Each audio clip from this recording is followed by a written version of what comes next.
Next level is a totally different world.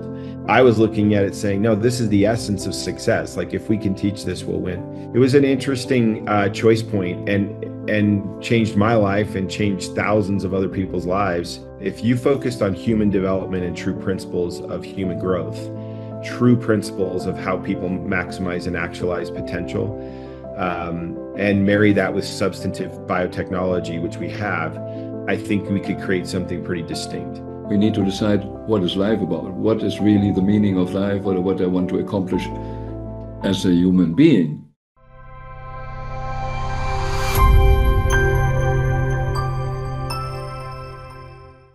Welcome to I think so very special interview.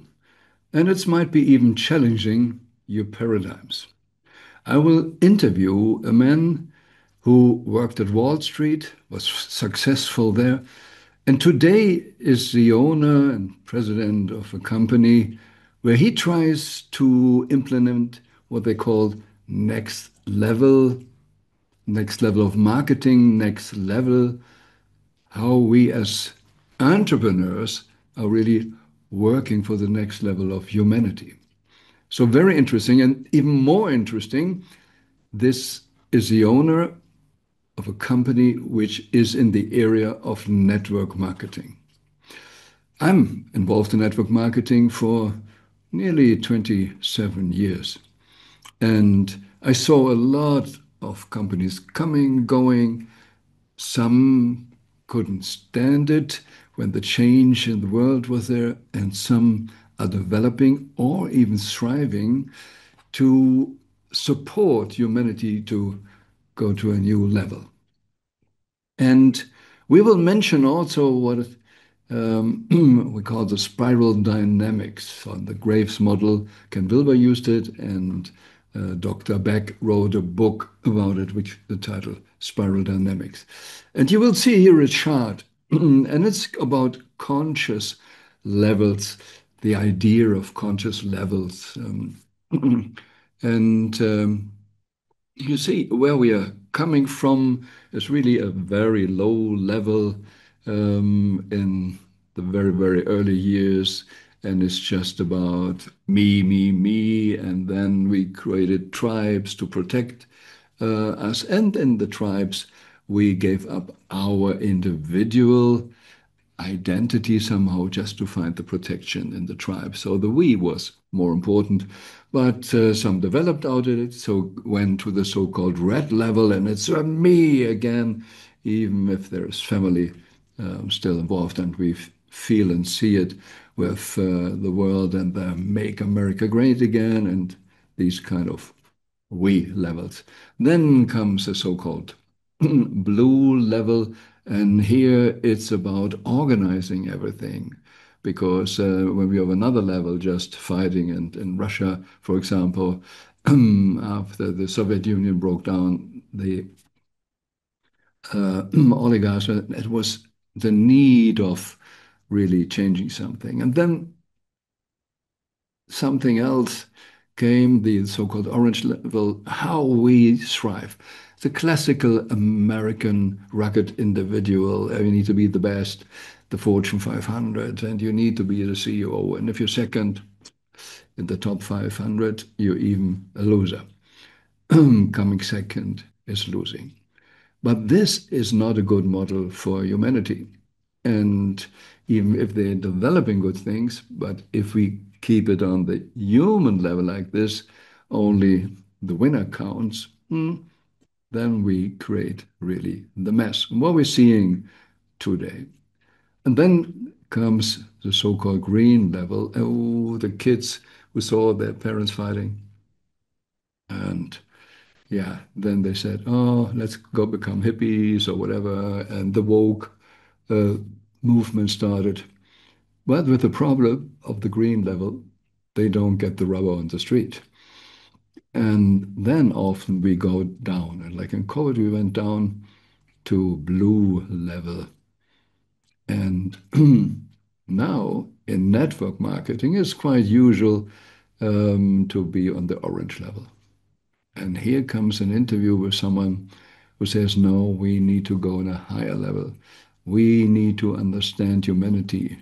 You build it even, and using network marketing to bring people on the integration level. Then you see the yellow and the turquoise, that's levels where we start seeing the integration from there. The first six levels, those awareness levels, they only can see what they can see on that level. I will make an extra video longer to explain this, but I wanted to give you this short instruction, how important it is, and we will mention it in the interview and what it is really about next level. Next level is always going one of these levels upward. And it's started because on one level, the polarity is the fighting. The mind who created the problem can't solve it. We need always to go to the next level. And here in network marketing industry, I was really surprised to find an owner, a leader who says we can use network marketing really to support humanity also to go to a next level, to an integral level. So not just a yellow me level, even to the turquoise level, the we level, the we queue. So I hope you're very interested in this. And you need to be careful because a lot of things is just a wording and has so much deep meaning. So it makes sense to listen a couple times to it and compare it with your life. So, and now, I said enough before, listen to Tyler Norton, the owner and co-founder of Azea Global, and enjoy the thoughts, enjoy what is possible if we all go to a new next level. Welcome, Tyler. It's really a pleasure and honor to have the possibility to talk with you. And I want to start with a more personal question, even if we want to talk about marketing, network marketing. But your business career started at the Wall Street. So I can understand that someone at Wall Street starts an own company, but that someone from Wall Street is now more teaching or preaching, even, I would say, Ubuntu philosophy or purpose before profit. Uh, how was it possible or changed totally my paradigm at Wall Street? Yeah, thank you. Well, thank you, number one, Wolfgang, for inviting me to join you. It's a privilege to share some thoughts. I started working for a New York domiciled insurance carrier, a Mutual of New York, which is a large, probably $60 billion investment firm at the time, and worked in the retail financial services space. And I was able to learn a great deal about working with distribution, in particular commission-based, self-starter, self-motivated distribution. And I was a individual sales rep for a season of time. I led the country as a sales manager. Then I was a national director. Then I was a managing director over two states in the United States, and then was recruited away to a regional carrier as a vice president over sales. Ultimately, became a chief distribution officer for probably a $500 million organization. So I had a really, really good experience in that space, but I also saw a lot of activities and a lot of things in that I didn't appreciate. Mhm, Where results and ego and economic motivations were almost overshadowing good business. mhm, And so I had some deep feelings about, okay, do I give away my principles to just succeed in this space like everyone else does? Is there such thing as an honest rich man? How does this work? Like how do you keep your moral character while trying to build a business in this world?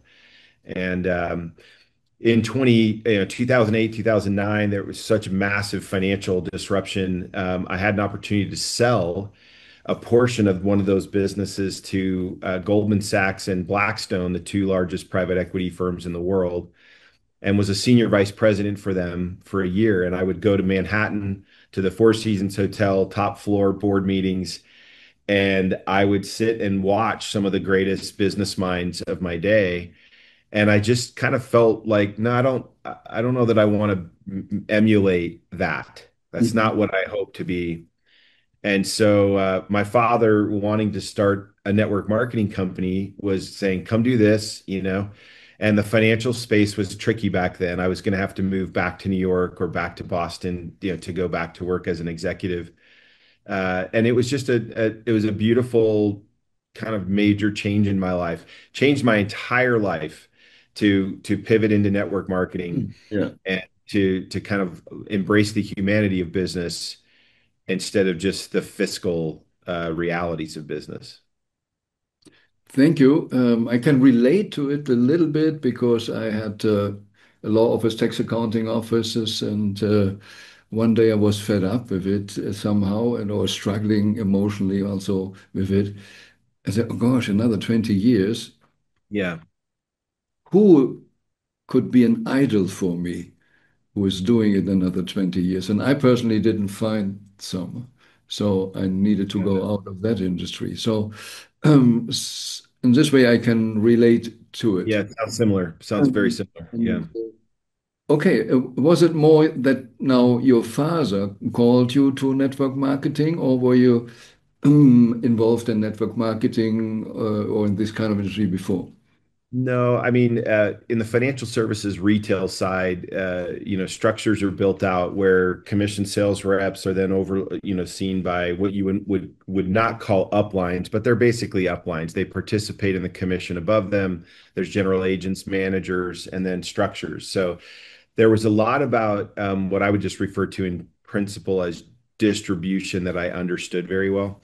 I think I had a very traditional view of network marketing like everyone else, which was it was negative. Most people were not succeeding. You know, I didn't think it was very principled.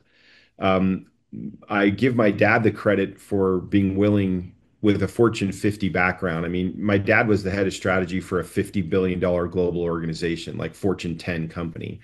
So, you know, he looked at it and vetted it pretty carefully, and it was interesting to see how um, quickly he acknowledged this is a better business model.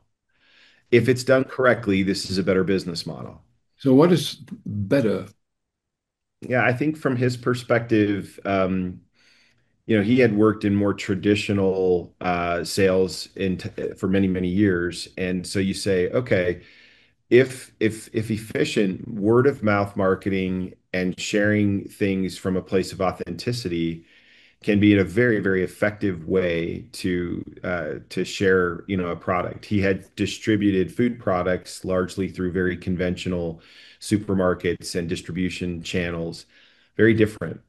This was more organic, and Mhm, if done with substantive product and substantive people, you would be able to do some pretty significant things.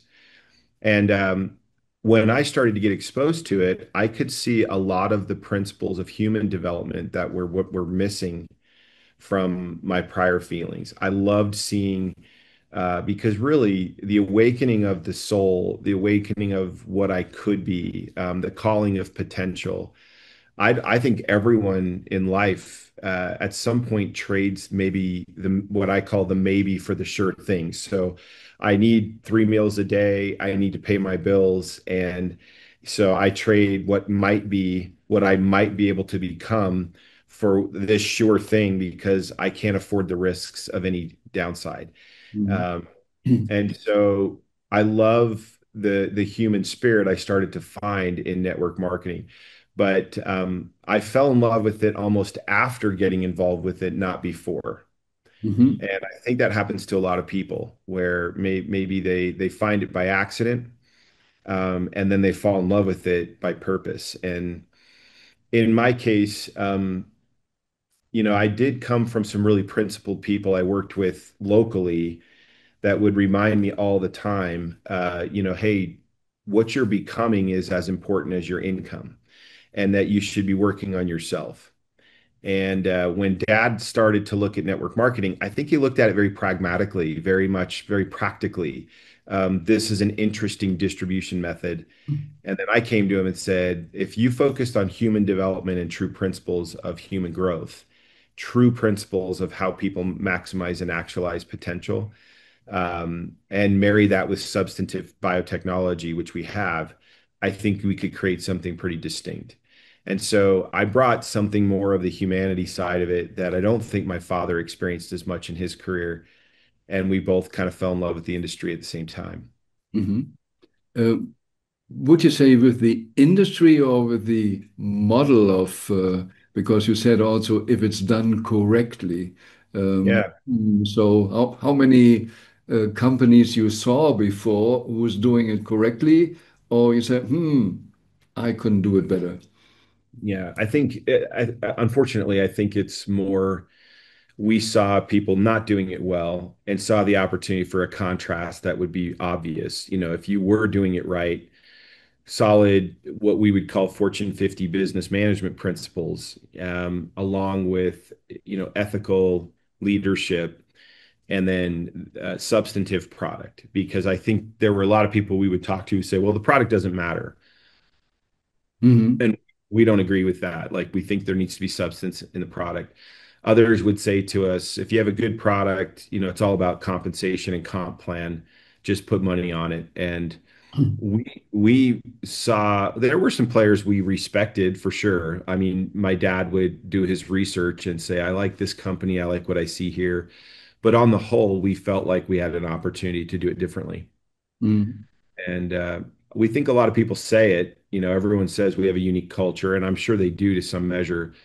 But we were hopeful that we could marry really, really true biotech, like patented biotech, with this form of distribution, coupled with a real commitment to ethical leadership, good business principles, and an ethos that emerged from that.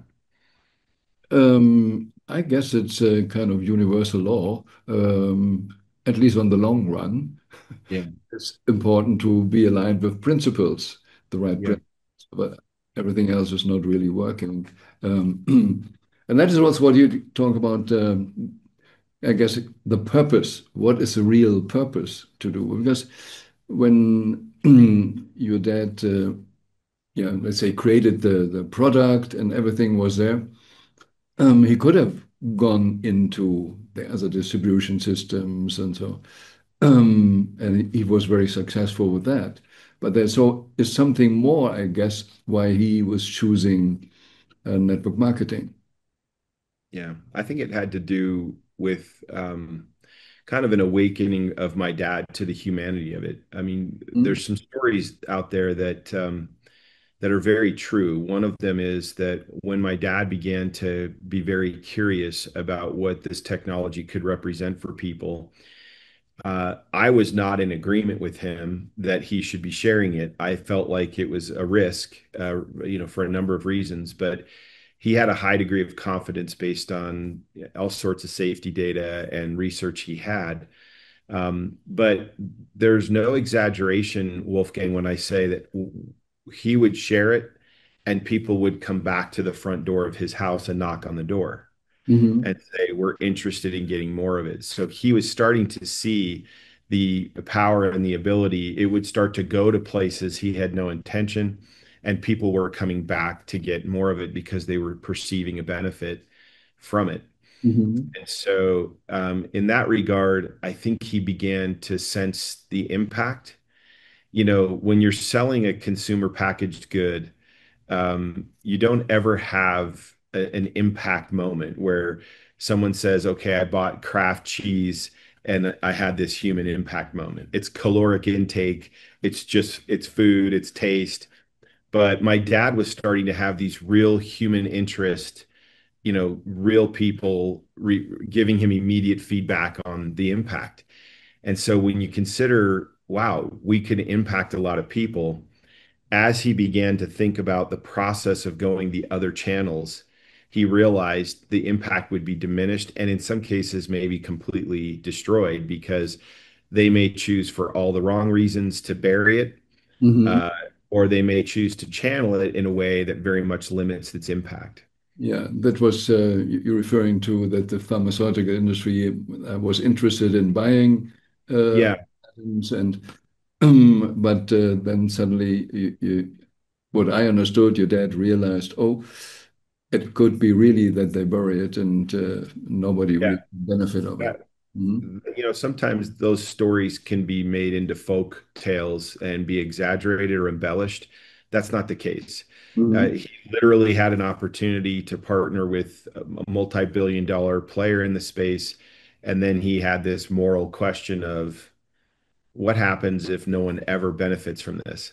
Hmm. Had he not had the experience of sharing it, even just with friends and family, kind of his own network marketing case study, he was able to see, hey, this is helping people across a broad range of use case. And so he was saying, okay, there's potential here, but he knew they would either limit it or, to your point, bury it. So it was an interesting choice point and changed my life and changed thousands of other people's lives Yeah. because he just chose to stay in the game. He took the harder road for sure. It Hmm. was a much harder road because it required raising investment capital, starting a business when you're almost 70 years old. And but when I think I've said to you and others, my dad said the happiest 10 years of his life was age 70 to 80 Yeah. because he was fully engaged in something he felt was making a difference. Yeah. In this way, we can discuss what risk really means. Um, Yeah. the risk on the material level, okay, that Yeah. was a hard one, but like you said, then it was a good choice for fulfillment. And we know often in these podcasts, I mentioned the book from Bronnie Ware, the nurse who wrote the book, The Top Five Regrets of the Dying. So, and if you're not live the true self, by the end of your life, you have a problem. Yeah, you do. Yeah. And when But you said during you started with network and really um, getting more and more the idea. So if I understood it right, in the beginning, that what you call your ethos or your principles today was not there. So you developed it. yeah, I think I brought some of it from the financial industry. I had read a book by David Callahan called The Cheating Culture. Hmm. And it was a book exposing that the American ethos was beginning to disintegrate around the concept that if you could get away with something, you should do it. Yeah. And it was very disturbing to me. I read it twice and I thought, this is a big deal. Like, it told stories of people that never graduated from medical school or cheated on their medical exams and went on to be doctors. And it was almost calling out the fact that the true principles of the law of the harvest, of putting in genuine and sincere effort, of growing and developing, were being lost. And so in that book, it talked a great deal about the American ethos, which used to be, this notion of the American dream that if you put honest effort, intelligent effort, and hard work, that you could improve your situation for yourself and for your children. And it basically was calling into question the American dream and just saying, is this really a thing? And so this is 25 years ago I read this book and so I started to think about what are the principles and that really underscore enduring success. And I had been working in the financial industry. I was over thousands of distribution players. I was over a banking and institutional channel.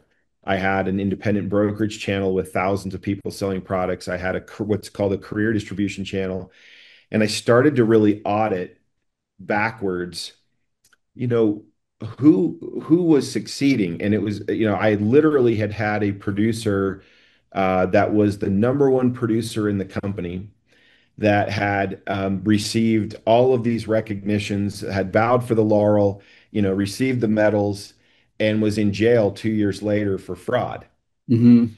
And I was looking back and saying, what is it about all these people that, And I started to talk about the relationship between a motivational commitment to ego and economics versus a commitment to principles and truth.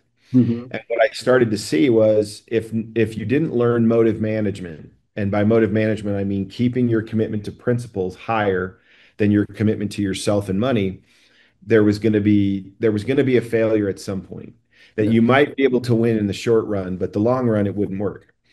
And this was all happening in the financial industry. And then, of course, we had the whole breakdown of undocumented mortgage loans and how that affected the international banking system. All of that is the same problem, which is ethics, We had not ego. a financial crisis, we had a kind of, what's a principal value crisis. Yeah, it's true. And so when we were starting ASEA and dad was really saying, come do this with me, let's do this together. I said, I'll do it, but I want to do it where ego and economics, we try our best to Mhm. manage those because everyone has ego motivations, everyone has economic motivations. But I showed him EPC, which is managing ego and economics beneath your principal commitments, and then C is capacity, lifting your capacity. And I think at some level he was fine with it, maybe more from a marketing perspective. I was looking at it saying, no, this is the essence of success. Like if we can teach this, we'll win. So that part came with me.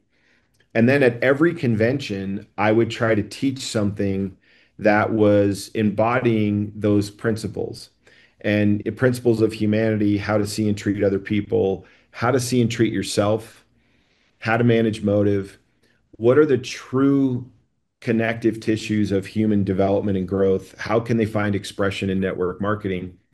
And I began to refer to that as the ethos of ASEA. Ethos being the defining or distinguishing spirit of a culture. So what is our culture? What distinguishes us or sets us apart? And I found that people were thirsty for a place to land. They could feel thirst that they could believe in, and they didn't want to believe. They weren't even sure they could believe it. Yeah. And so they would look at you very funny because anytime you teach an ideal, people look at you and say, "Well, you're a hypocrite." And it's harder. Mhm. Yeah. Yeah. So, but some of that came from my prior life of seeing what not to do and being excited to say, what if we did this right and meant it? Like we were being sincere. Yeah. So, network marketing, but then you start network marketing, you choose whatever compensation plan or this um, well, let's ask first just general where you see it's going, because in your case, it's 15 years ago. I started 27 years ago, the Mhm. first time after I closed down everything with network marketing, after I avoided it also. And it changed. So the world is changing. So Yeah. where is it going? First of all, I can believe there is more longing for a trustworthy community at the moment, Yeah. but not so much is offered. Um, Yeah. the general network marketing, how will it be in the future? Well, I have an optimism about it. Mhm. And the optimism is that as the world becomes, in some ways, less kind, it certainly feels like the geopolitics. I'm not. I'm concerned with the lack of civility Mhm. and humanity Mhm. in the way things are happening, and I think that provides a great contrast to good-hearted people who are looking for a place to be where the truths and principles that underscore good humanity and good business are still being espoused. I think you will see an increase of artificial intelligence finding expression in business. And I think people will have a new thirst or hunger for authenticity and humanity. It will become easier to see and recognize when marketing or even AI is trying to be human and it can't be. Mhm. And so, what I think is interesting is the core competencies of network marketing are already really very much where I think the things are going in the future. But I think network marketing also has to mature into new realities of both technology as well as how social media influences business, how e-commerce happens now. Where does commerce meet people? And how do those things continue to evolve and enhance? And I think the pendulum will swing and has swung to technology and AI because it represents efficiencies. But I think the lack of humanity is also going to cause uncertainty, and people are going to be looking for greater sense of certainty and community. Yeah. And so I think if we can hold true to the principles that underscore community, make sure our product has substantive and demonstrable value. You have to be able to say there's value in product. Mhm. Um, but then let the relationships, products, and authenticity and community be a nice contrast to a world that seems to be getting less real and more artificial, Mhm. and also a world that seems to be dehumanizing in a very unintelligent way for 2025. Yeah. You said two things need to be added, authenticity and humanity. Authenticity, it's for me, at least I make it simple for me. It's easy, it's just be authentic. But humanity, um, here I'm always a little bit challenging myself, or now you. What does it really mean? What is it? And Yeah. especially, at least I believe, we need to define it new for the future. So, what is in your view the actual, or especially the humanity we need for the future? Yeah, I have really strong feelings about that question because I think one of the quick checks with yourself as it relates to humanity is, do you see people or Mhm. do you see people as objects? Yeah. When you see a person as a person, you acknowledge they have hopes and dreams and fears and pains and happiness. You Mhm. you you see them truly, and you are true. Yeah. So I think the first thing in humanity is to acknowledge that being a person myself, I know what it feels like to be a person. Mhm. And, and so that gives me context to see other people through that same lens. Mhm. And instead of judging them by their beliefs, their skin color, their orientation or choices, I Mhm. see them as a person with real hopes, dreams, and fears, just like me. Yeah. And I think that's the basic starting point. Then I believe responsiveness versus resistance is an interesting concept because I think as a person, I know what it means to be a person. I know what it means to be scared. I know what it means to be fearful. I know what it means to be hopeful. And so if I can now allow myself to acknowledge in you those feelings just like I have them, and then not resist your humanity by ignoring you, but respond to your humanity by trying to lift you and help you, Yeah. which is really a way of being more than doing or saying. So if your heart is at peace towards other people and you're not creating differentiating distinctions between us that cause you to see them as less than human and more like an object, but actually elevate the humanity of who they are. They love their children no differently than I do. They love life. They love a great meal. They like all the wondrous things about life that make life joyful and rich. Well, that's what they love too. So seeing them in that same light, it develops in me a sense of compassion, a sense of sensitivity, and an increased desire to respond to their humanity rather than to resist it. Mhm. And I think we lie to ourselves when we see people and think differences. Even right now, I was traveling when things were happening in Iran, and it was really interesting just the geopolitics in the background. Being an American traveling in Europe when I was coming home from the trip I was on with you, I could feel a sentiment shift as though things that were happening geopolitically were a reflection of my humanity or lack of humanity. And it was very interesting because I found myself wanting to be more human in the face of dehumanization and war. it's like, no, we're dehumanizing entire populations and families. I don't agree with it, by the way. I denounce war. I denounce all forms of violence. And I think we have opportunities to elevate the humanity, slow down, see people as people, not as objects, see them with real hopes, dreams, and fears. And if you see them truly, you are true. Sounds a bit, you read out of the book Leadership and Self-Deception and Yeah, that's absolutely the basis. Yeah, it's Arbinger for me has been a great moral foundation for absent religion, approaching the world through the lens of just seeing people as people and treating them with that respect. Yeah, so very much that's definitely you're hearing the threads that are deep in my heart. yeah, that's wonderful because, let's say, 20, 25 years ago, I uh, had Jim Farrell teaching in Yeah, my I know Jim. first steps in network marketing, and I still do Yep. the Arbinger pyramid, and that's what I understand also in your teaching. Like they have this pyramid, don't work just with motivation, or if Yep. it's not working, go down as more, yeah, on the way of being. You said it also as more Yeah. being, working on that. Yeah, that's exactly where I'm coming from. Is that what let well you don't see it here really so good, huh? But we will put the chart in. Um, Yeah.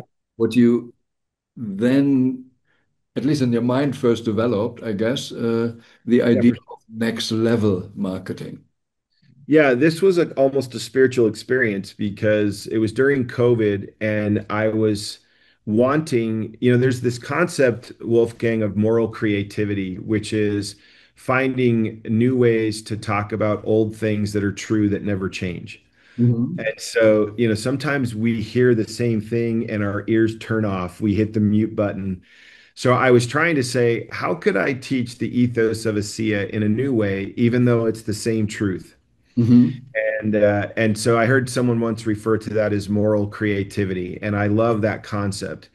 And so I was sitting in my office. We were in the middle of the challenges with COVID, and I started to think, okay, I have a message I'd like to share at convention, and I'd like to try to pull from the better part of almost 15 years of experiences trying to teach the ethos of ASEA.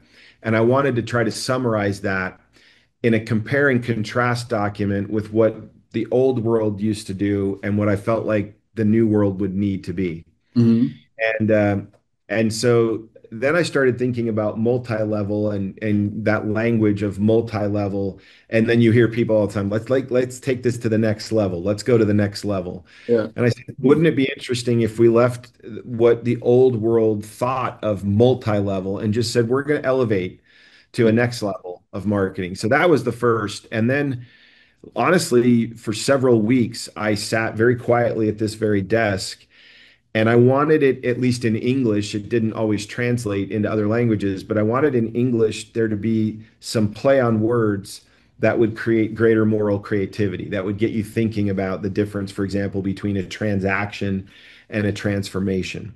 Hmm. And the idea was, okay, how could I use language to give people a clear way to think about, yeah, you're right. The old world was trying to convince you to do something.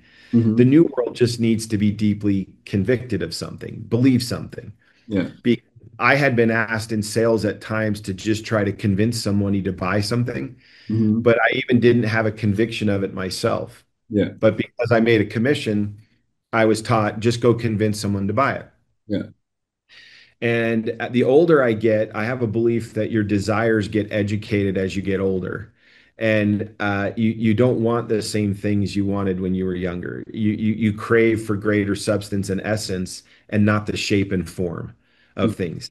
And so what was happening to me was I was like, how do I find the essence of what a really truly centered and grounded, unique individual in this business can be? Hmm. And so that was it. And I spent hours and hours. I can say that this particular model was something that I spent a lot of time and felt very inspired by it and during it with some of the language that emerged from it. So it was a neat experience.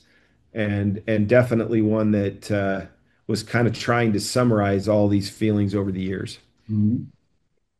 For me, next level has also, um, at least I work a lot with the conscious level, the Graves model, or Ken Wilber use it. I don't know if you're familiar, spiral dynamics, and that we need to go to the so-called integral level.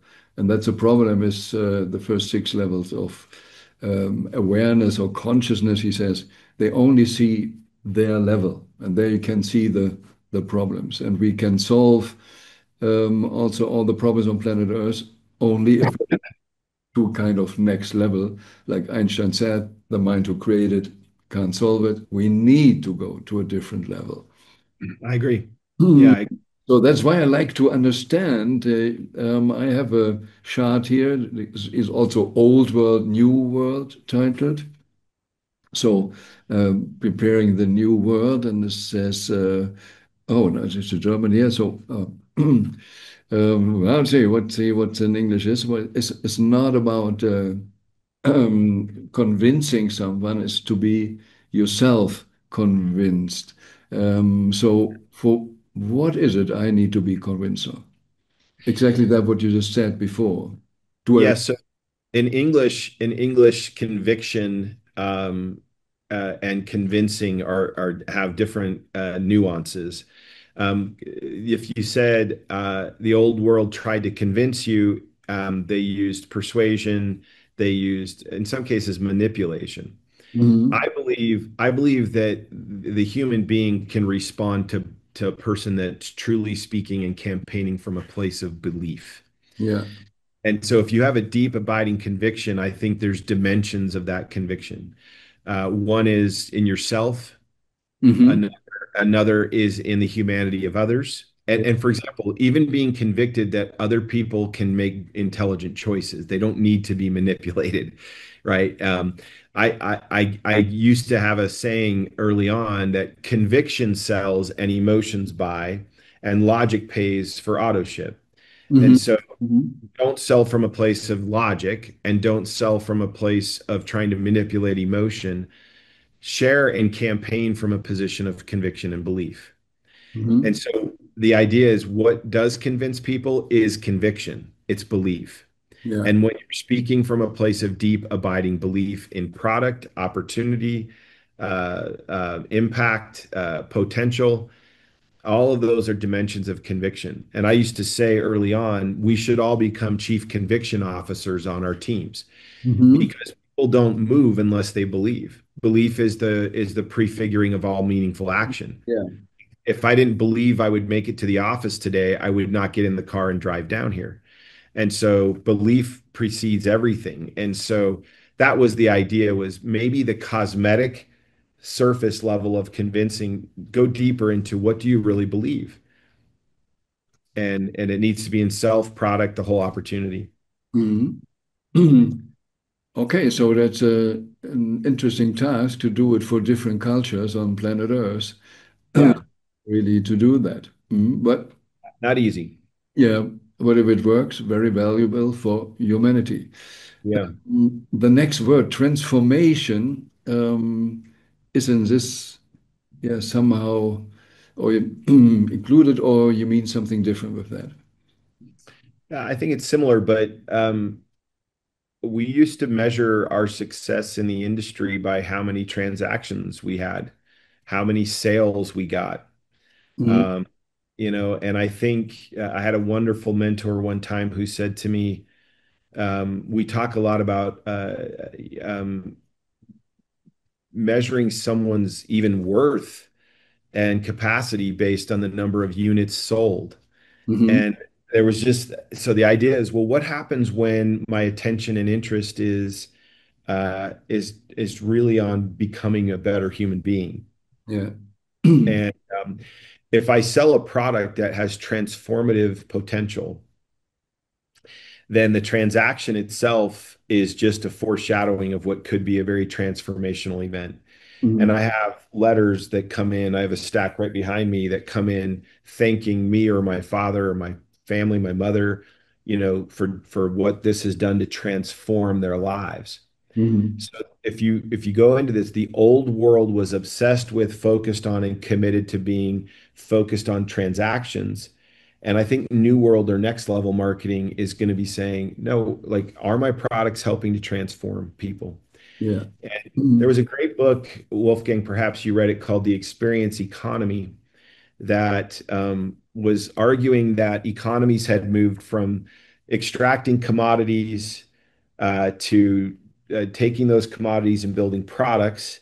And then it kind of moved into greater development of products into services. And then the argument of these two professors at Pepperdine University was that it was moving from services into experiences.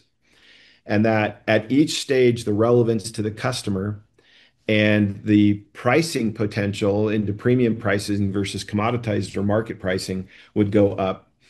And that overall, the differentiation would go up as you moved from commodities to products, products to services, and services to overall experiences. Later on, the professors were asked, well, if we're in an experience economy now, where might we be headed? And their answer was, we think staging experiences will yield to guiding transformations. And that those organizations that can play guiding roles, that can give guidance into transformation, will be more relevant, valued from the standpoint of price, right, differently, and differentiated if they can deliver on a transformative experience. And so for me, that's what I kind of was feeling was transactional experience felt like a lesser progression of economic value, and that human value, including economic value, would be found if we could play a role in guiding someone's transformation. Oh, And so that was the concept. I love it and can totally agree with that. And I use MLM. I don't know if you use it in the US as well. MLM is for me my life mastery. So in the Yeah. end, it's, but also a kind of, we need to decide what is life about? What is really the meaning of life? What I want to accomplish as a human being at the end, Yes. or not to regret what I didn't do, because that's what the main regrets were. And after a transformation, you have here personal development. And my experience is a classical personal development is just on the horizontal level, or how can I sell more? Because nearly every network marketing company says we are in personal development, but is Yeah. not really that what you mean. Yeah, I think to what you just said a minute ago about, life and successful life at the early years, because you need money, you're trying to develop into a certain measure of security or safety. Income is very prominent. But in an industry where commission sales are putting no ceiling on your income potential, Hmm. what happens is you overemphasize the income potential and you underemphasize the become potential. Hmm. And so what happens is, because I'm in an industry where can you make $1 million selling a SIA in a network marketing business? Yes, I have several people doing that. But what happens is that becomes overemphasized. And I believe that what really is more valuable, John Ruskin said that it's not what we earn from our labors, but what we become by them that is of most worth. Yeah. So, I find myself interested in seeing how people develop Hmm. into their unique capacities and talents and gifts, Hmm. because the substance of that value is far greater than economic value. Yeah. Eh, I have a degree in economics from the university, and so I studied economics at great length. Why do people make choices? And there are three laws that underscore microeconomic theory. One is that people have access to perfect information. Well, they don't. Hmm. But all microeconomic theory says they have to know all the information. There can't be any asymmetry of information to make a good decision. Well, every decision people make largely is asymmetric. Yeah. Then they say people are rational. And I would say my experience is in sales and in network marketing, most people are not rational. Yeah. Um, all of us choose to eat or do something that has all sorts of data behind it that says that's not good for you. Smoking a cigarette, eating excessively, whatever it is, I get it. Mhm. So the first two theories that underscore all microeconomic theory are that people are rational and that they have access to perfect information, Yeah, and nothing is further from the truth. The yeah, third is that they have a desire to maximize their situation. And so all microeconomic, and they call that maximize utility in English. And it's like, well, that they bundle utility, but it becomes de facto money. And I don't believe that. I think that the microeconomic theory is far too linear. And I think human beings are not rational. They're human, they're emotional. yeah, They want to maximize more than just utility from a money standpoint or satisfaction. They want to become. And so I look at it far more the way the natural world expresses itself in a tree being fruitful. Like I think there's a very obvious natural world around us trying to teach us that our essence is far more than just income and commerce. yeah. It's really flowering and becoming and being fruitful and allowing that fruit to yield fruit of its own and seeing others succeed. And that's why I like to say you can count the number of seeds in an apple, but you can't count the number of apples in a seed.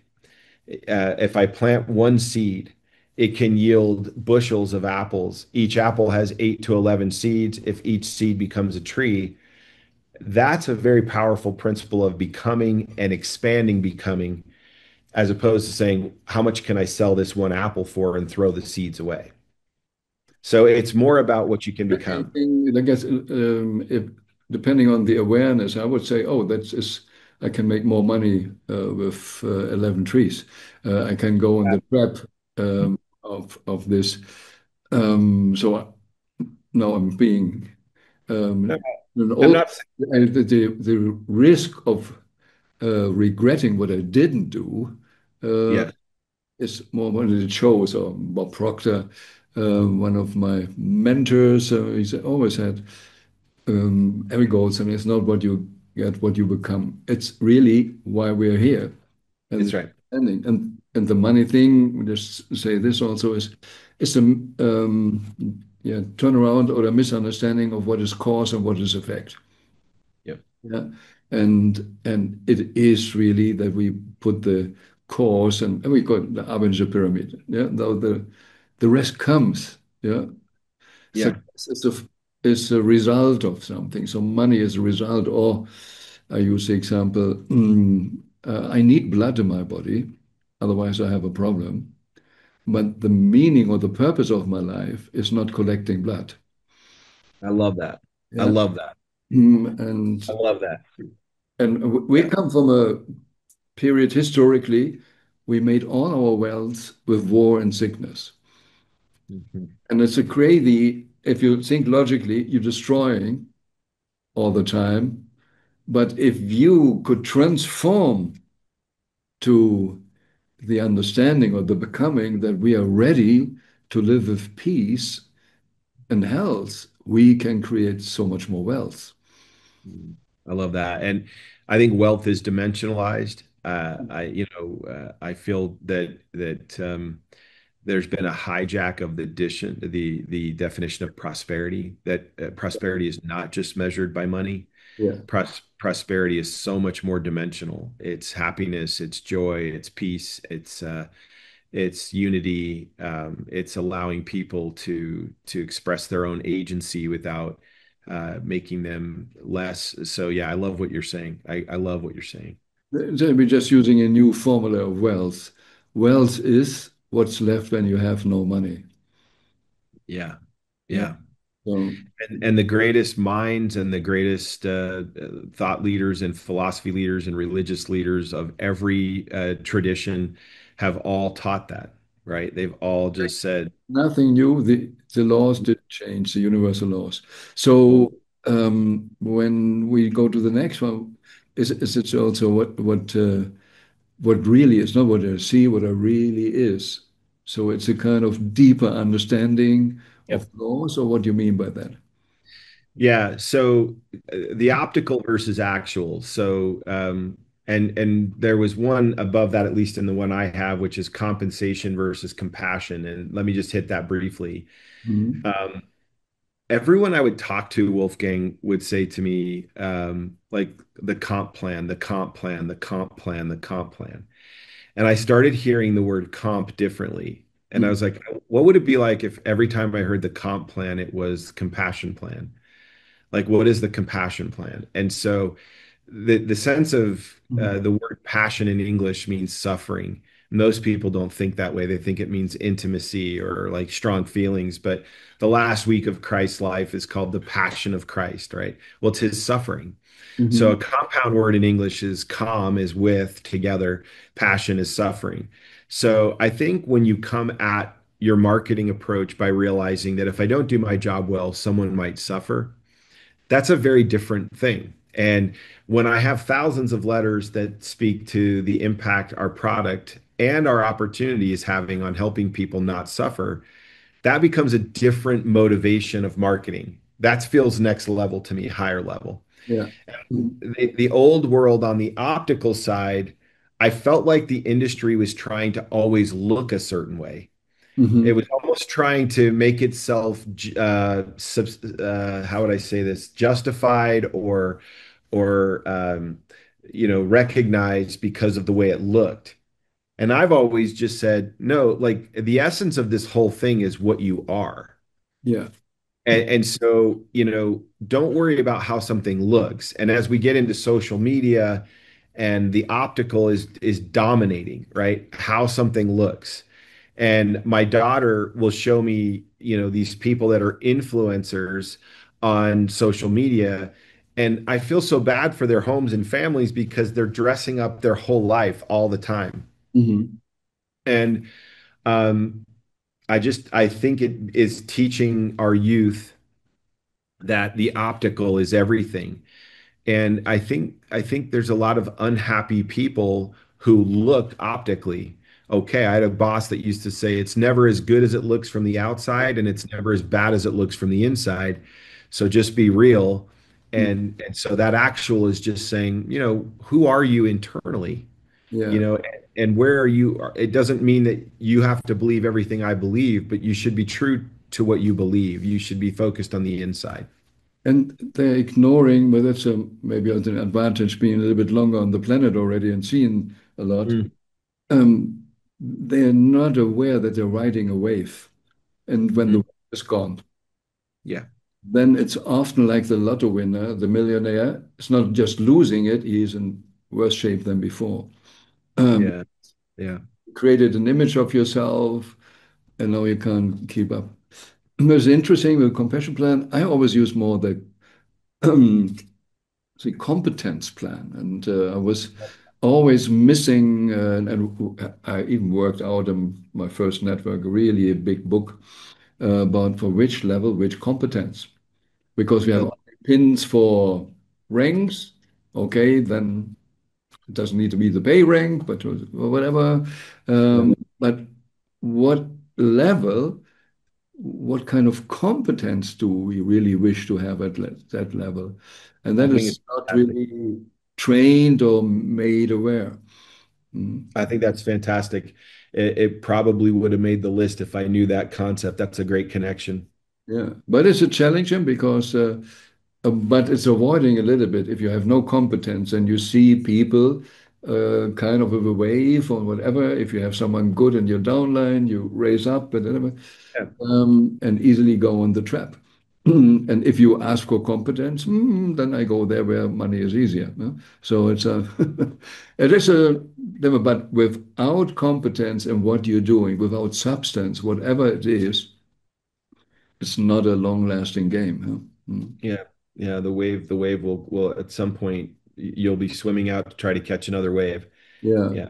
But that's how I missed with a lot of network marketing companies. I didn't see so much, but so far I don't know, not really was aware of a company which is teaching really the awareness or what you talk the competence and the future skills. What do we need to train to really deliver that what we believe what we need in the future? Mm. Yeah. Yeah. I Okay, love let's go. then it comes and do something for others, and then we have hope. Yeah, I think I just a lot of these things overlap, but what is the essence of hope? What is the essence of hype? How am I using excitement at an event or a meeting to try to get you emotionally? I heard recently Bob Dylan, who I'm very intrigued with as a musical artist, who was criticizing musical artists today, and called and it was he was very direct. He said, "This is emotional manipulation, not art." And he was arguing that some of the music that's being developed today is actually developed not to promote, true, meaningful artistic expression, but just to manipulate the emotions of a lot of people all at once. Hmm. And I thought that, I mean, that's aggressive coming from him. And he's always been a very outspoken person, but that has stuck with me, emotional manipulation. And so I think hype tends to be emotional manipulation. Yeah. If and it's not bad to be excited about something. That's not what I'm saying. But if you're using emotional manipulation in the old world to get someone to a transaction, whereas in hope, you're actually awakening a sense of potential and positivity in the future in people that has far more to do with their potential than any kind of transaction. That's why hope aligns with transformation. Hmm. You have to have a sense that the future can in fact improve, that you can grow and develop. So hope is a beautiful emotion and a beautiful truth, but it can turn into emotional manipulation.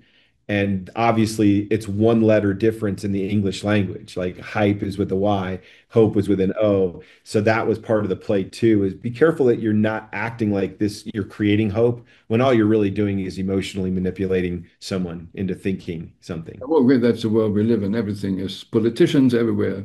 You get the manipulation, and it has nothing to do with authenticity or supporting others to be authentic. And so far, when I met people who I felt were really authentic, or what we say, centered, Yeah. well, no hype. The hype. Hype is only possible if you lose your true self. Huh? That's right. Yeah, that's exactly right. Yeah. So the next one is what can I contribute? So Yeah, I think the idea that taking, giving. yeah, it's just what does life look like if every person was concerned about contributing value?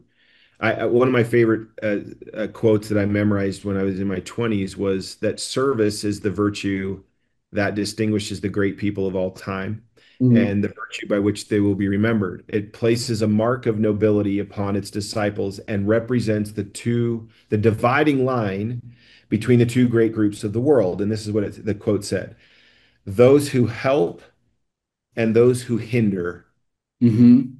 those who lift and those who lean, Hmm. those who contribute and those who only consume. Hmm. And I loved that comparison of, okay, am I a person that is helping and lifting and contributing, or am I a person that's hindering, leaning, and consuming? Yeah. So the old world was trying to want to be recognized and valued. And I think the new world has to say, am I adding value to other people's lives Yeah. and to the people I love and to my own life? And become, my dad used to say, you're going to be valued in life in large measure to the degree that you make yourself valuable and you actually add value. So be aware, like, what do I contribute to this situation? Am I improving someone else's situation? Am I adding value to my downline, my team, my family, my children, my spouse? Or am I a consumer? And the world is trying to teach all of us, no, you're just a consumer. And I think contribution, when your mindset shifts to and your life shifts to contribution, and you can see people that are committed to contribution, and it's awesome. Yeah. I had a hard time when I was young and felt a tough life. Giving is, yeah, better than getting. I couldn't get it really Yeah. until you really start. And then you see, I love to give someone a present. I love to do it. And there's so much more joy in giving. And you can only give what you have. It's even it flows through you. So it's Yeah. really an understanding, but we were trained for neediness and being out of authenticity. And there's a guy in America, Kevin McCarthy, who is doing on the purpose work, Mhm. and he has a nice saying. You get it down to a word, and it is, "I serve the world by." That's the meaning of my life. I serve the world by Mm. or radiating joy or whatever. Mm. And this, I serve the world by creating awareness. So that's and then you do that. Yeah, thanks. Yeah. So. Then we have also, it's not just about making money, it's also really building people. Yeah. So, I, that came from years of meeting leaders in this business that would come in and say, I built a nice check at this company. I built a nice check at this company. yeah. And I was like, you don't build checks, you build people, right? Mhm. And so I think there's an overemphasis on I built a check, but I think the substance is you build people. Yeah. Or the people build your check. Yeah. Yeah, well, I'm not saying, and if you remember at this presentation, I drew an arrow from the right side back to the left and said, I'm not saying compensation is bad. No, I'm no. not saying any of this left stuff is bad. I am saying when it becomes the only motive, Yeah. right? You've killed the whole spirit Yeah. of what this should be. Next level is a totally different world, and these things are natural, effects to that cause. Mm. Well, that's what we try to express simply here with the little change in the three words. It's not winning in life, so it's winning for life. Yeah. Yeah, That's what we yeah. try to And express. Wolfgang, I need to say the few times I've heard you speak, I feel like you are next level marketing times 10. Everything that you say, the way you say it, the life experience you bring with it, the humanity. I literally was in Europe listening to you speak and thought I would pay to come listen to Wolfgang teach me. I feel very privileged to align with people like you. You have an incredible sense of authenticity, and I think you have a gifted ability to teach people. And this teaching is being it's a lost art in a world of consumerism and transaction.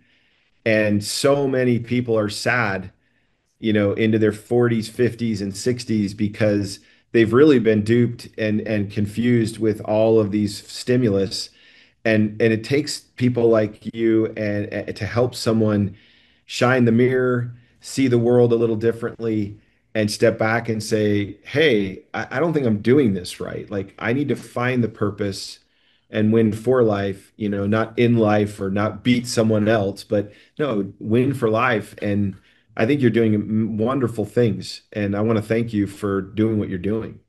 Thank you for sharing that with me. And yeah, it took a long time that I really was ready, also, like you said, sharing more with the world. And we decided now, and we start now really going more public with everything what we teach. I And love it. the modern technology gives us hope for that.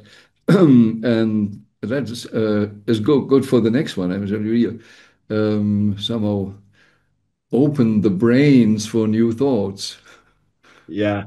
or I the had a, hearts also. yeah, Mhm. I had a dear mentor that would tell me, did you close the sale? Did you close the sale? All this, did you close the sale? And he started asking me instead of, he said, did you open the mind? Did Mhm. you open the mind? And so this play between closing something versus opening something. Mhm. And it's a beautiful metaphor for, and I think, again, I think that's what you do well. It's just, no, open someone's mind because you get in these very narrow lanes of I got to close the sale, I got to qualify for the Ascent trip to Europe or wherever, I've got to qualify, I've got to do this. And if you just take a deep breath and say, actually, I just want to open people's minds to their potential, to their ability to become, to what this could represent for them, it actually makes you more authentic the second you think it. You immediately You feel say, it. Yeah. If yeah, you yeah, choose to share, yeah. And so I think the idea is slow down, and that speaks to the next one, which is or one of the next ones, which is just be present. yes. Be Hmm. present. And when you're present, focus on opening your mind and opening someone else's mind without judgment, without manipulation or emotional manipulation. Just Hmm. engage in the experience of what they want to become. And it may or may not be a fit for them to buy something from you at any given time, but you will develop a relationship with someone that will be meaningful and valuable. And that feels way more natural to me than I closed the sale. I got you to write me a check. I think it's a very healthy egoism Yeah. to be authentic. Yes, it is healthy. You're right. Yeah. Yeah. Mhm. Yeah. And I think that's the slippery part that people don't realize. It's very subtle, but if you'll just be there, everything will come back to you. Yeah, and then just before being present, if we are honest, there's no other place than the here and now. The rest is just illusion. So moving people, creating a community, I think that's the main thing. I know you and a lot of people working in your company are really good in family life. But if we look at the world, we lost a lot of that. And Yeah. people are really um, deep inside, really longing to be with something, group or whatever. If we call it family or what it is, doesn't matter. But I need to belong to something. Yeah. And then we come to the beginning where we thought, oh, at the moment it's really where do I find a good community? Yeah. And we've had this phrase, believe, belong, become, because, if the conviction is there, and if you can find community that has common conviction, you don't have to believe exactly what someone else believes, but you have to believe in each other's humanity, and you have to believe that both of you can grow and become. And I think, you know, businesses like ours, I was fascinated recently to see a very, very large competitor of ours who was owned by private equity, that the private equity team came in and they looked at all the numbers and they just said, we're going to go to an affiliate model, no more network marketing. Uh, and they're out of business in 18 months. I'm talking about hundreds and hundreds of millions of dollars of commerce. But they completely ignored that we are in the business of people. And the greatest strategic asset of ASEA is not actually in its product, it's its people. And that when people truly awaken inside of themselves a very safe and general sense of, I want to be and do more, I want to find what winning for life is, I want to go there. Mhm. Uh, that wars are fought over resources, oil and wood and stone and minerals and wealth, but the greatest resource in the world is the human resource. And if you can create a community of people committed to becoming better, doing good things, and create the environment for them to grow and develop and succeed, you'll move people, they'll move product. Like if that will happen. But if you can move a group of people into a community, that's when it really gets powerful. Yes, thank you for doing the work for that. You too. I only can say thank you and admire what you did, your personal change in this, I think you said it, and what you in the last 15 years accomplished with this, avoiding hype and giving a lot of hope and creating this. Very grateful for that because especially my slogan here, winning for life. So having the chance to interview and talk with someone here who really is working exactly on this for the world, for the humanity. So that is really an honor, and I thank you, Tyler, and I wish you and Bea for this all the best. Thank you, Wolfgang. It's great to be with you. Thanks for the opportunity.